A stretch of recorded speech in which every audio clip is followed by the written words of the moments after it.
超强机甲用来抓黑客，华丽登场，最终换来潦草结局。乐园追放 Expelled from Paradise 设定和剧情解说。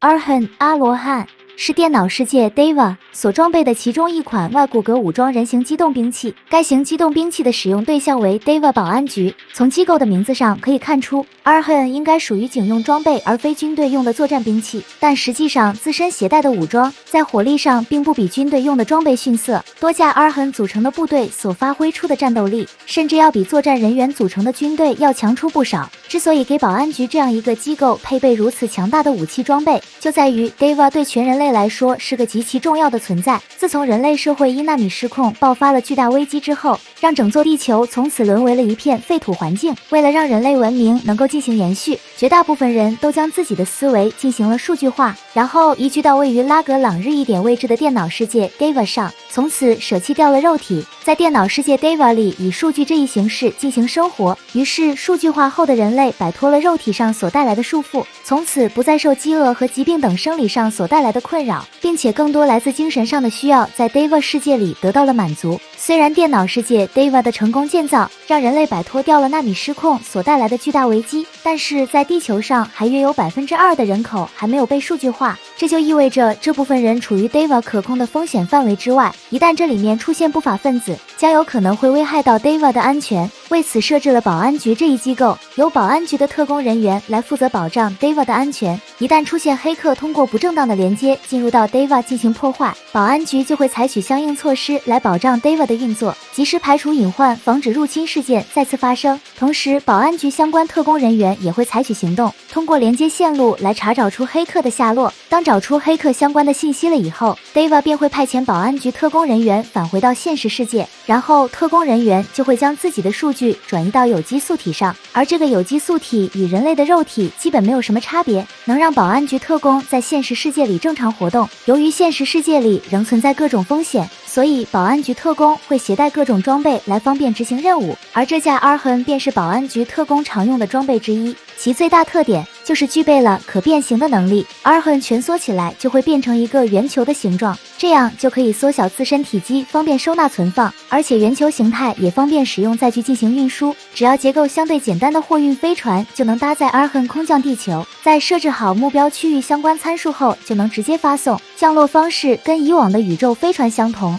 在突入大气层后短时间内就能抵达地面。接着在飞船将外层完成展开了以后，同行的保安局特工人员会率先出舱来打开货舱，于是处于圆球形态的 Arhan 就会自己滚动到地面，并且在落地时还会自动做出姿态调整，在完成正确的朝向进行归位后，就会打开驾驶舱进入待机状态。可以很明显的看到 Arhan 的驾驶方式采用的是像骑摩托车那样的骑乘方式，这与常见的驾驶方式存在很大的差别，但配套的操作系统和传感器性能十分强大，并且在这基础上使用了全周天的显示设置，这就让驾驶员在密封的驾驶舱内获得了最优的视野和态势感知能力。而在动力方面，在 Arhan 的后背安装了4组推进器，这4组推进器所提供的推力很强，能够让 Arhan 在地球上具备飞行的能力，而且无需机翼结构来为自身提供升力，仅靠推进器的推力就能支持 Arhan 在大气层中进行巡航飞行。同时为了提高机动性能，在 Arhan 上装备的是矢量推进器，这样就可以自由控制喷口的朝向来改变机体的机动方向，从而提升 Arhan 在复杂环境中的战斗能力。其所表现出的灵活性不再是钢铁机械那样笨重缓慢，甚至足以比肩拥有高速机动能力的战斗机。除了机动性能十分突出之外，给 Arhan 配备的武装也十分强大，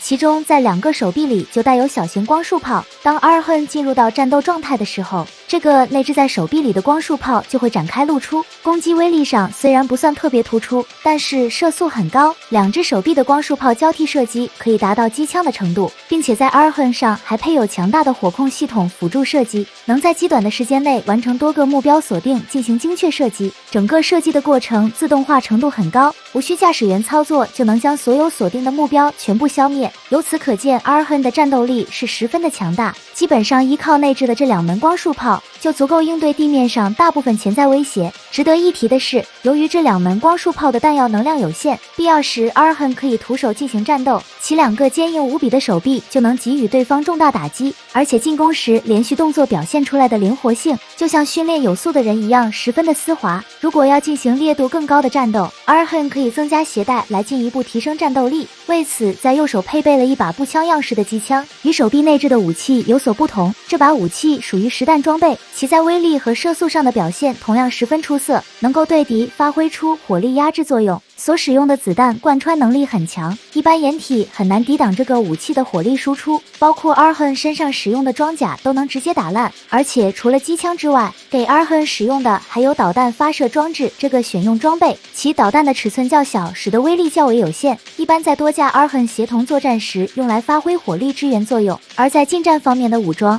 给 Arhan 准备了融合实体剑的弓盾装备，当要敌方展开接近战的时候，这个装备就会露出实体剑这个部分，然后通过自身动力强劲的优势与敌方展开近战。特别是这把实体剑极其锋利，即使对手的装备带有装甲提供防护，也能直接切开，造成巨大伤害。而在增加武器携带、提升战斗力这一方式之外，Arhan还能将探测到有威胁的目标，及时反馈给驾驶员做出应对，进行反制。更重要的是，Arhan可通过数据链与 Deva 进行连接，能从 Deva 那里获取各方面的情报信息，这样 Arhan 的战斗效能就可以得到提升。这对于指挥多架 Arhan 进行协同战斗极为有利。不过与 Deva 的连接也容易被反制，遭到干扰。只要释放干扰弹产生的特殊烟幕，就能在一定的区域范围内阻断 Arhan 与 Deva 的连接。倘若 Deva 的防御被黑客攻破，那所有连接 Arhan 的情报信息反而会被对方利用，这样无论有多少 Arhan 都会被针对各个击破。不过 Deva 终究是由全球力量打造而成，要想突破 Deva 的安全体系并不容易。然而当时间来到公元2400年时，由3名高官掌管的电脑世界 Deva 遭到了一名黑客的挑战，而这个黑客的名字为 Frontier Setter，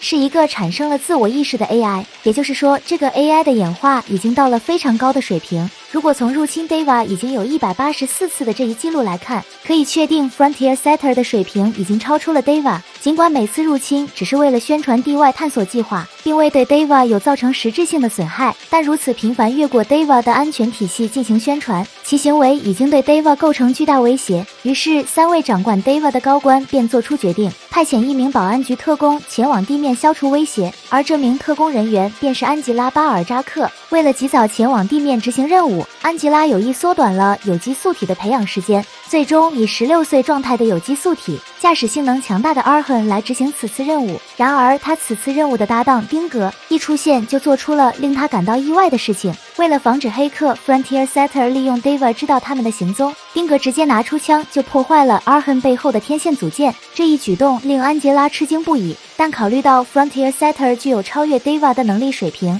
很快就接受丁格的建议，放弃在此次任务中使用 Arhan。于是此次任务在寻找 Frontier Setter 的过程中，性能强大的外骨骼机动兵器 Arhan 结果没有发挥出什么作用，就被丁格当成了废铁直接卖掉，仅仅是为了不被 Frontier Setter 发现。就这样让安吉拉白白损失掉一架性能强大的 Arhan，实在是让人感到莫名其妙，震惊不已。